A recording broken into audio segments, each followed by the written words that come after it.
Welcome back to Horse Racing Sense, where we dive deep into the world of horse racing with some expert tips and insight.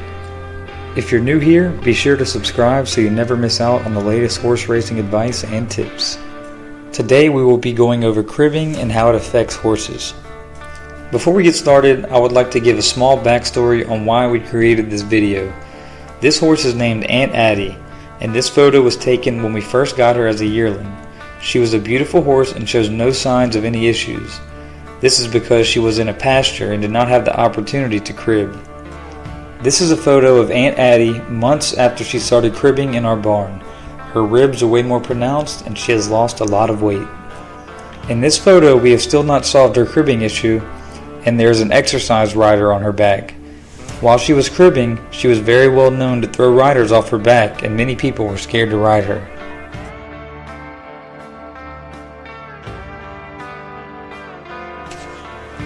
Cribbing or crib biting is a stereotype exhibited by some horses. Cribbing involves the horse grasping a fixed object such as a fence, stall door, bucket, or feeder with its front teeth, contracting the neck muscles and pulling back, usually producing a characteristic audible grunting sound. This behavior has been documented to affect around 5 to 15% of horses. When a horse cribs, it's reported that they exhibit weight loss and overall poor condition, abnormal development of muscles in the neck, and excessive wear on their teeth. Some facilities won't even board a horse due to their issues with cribbing. What actually causes cribbing? Horses that have an abnormal amount of stress may be prone to cribbing. When horses cribs, they exhibit higher levels of hormones or endorphins, which makes it difficult to determine if they are addicted to the cribbing or if they are just doing that to combat frustration.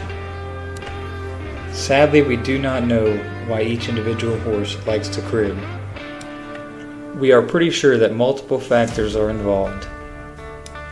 After talking to many owners, trainers, and multiple other people who own horses, we've come to the conclusion that it comes down to boredom, stress, or habit. We've come to the conclusion that it could be a genetic predisposition, as some people suggested some breeds and even families have exhibited higher prevalence to stereotypes. However, to date, when it comes to cribbing, we don't think it's a genetic factor. Most studies have come up empty-handed. But then there's also the question, are horses cribbing because they're watching their elders crib? But then there is the issue of environmental factors, such as the heat that the horse is kept in and multiple other things due to their stall condition.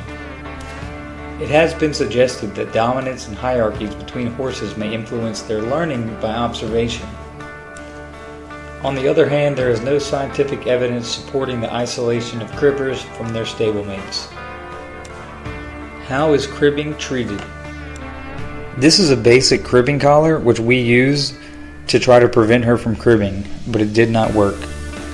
After much trial and error, what worked for us was this makeshift cribbing collar made out of a belt. It may seem immoral to have a tight belt around your horse's neck, but it's a lot worse to allow your horse to continue cribbing, affecting their long-term health. Loss of weight and aggressive tendencies are just some of the things that we observed from our horse while she was cribbing. Once cribbing has been established, it's very hard to stop. Due to determining the underlying cause for the issue, treatments are very hard to find. In many cases, the behavior becomes so deeply ingrained that it persists even after the primary cause has been removed. Physical preventions for cribbing include a cribbing collar, strap, or muzzle, which in our case we use a cribbing collar. The removal of certain surfaces that the horse might crib on, use of electric wire or fence, or the application of unpleasant tasting substances on the surfaces can also stop cribbing. Whenever the restriction is removed, horses often exhibit more frequent cribbing. Surgical approaches have been developed as a more permanent solution to cribbing, but those rates of success are not consistent. Resorting to medical treatments may be your best bet, but you should also look at the potential side effects and toxicity of different agents. How can you actually prevent cribbing? Because we do not know exactly what causes cribbing, it's hard to find out how exactly to prevent it.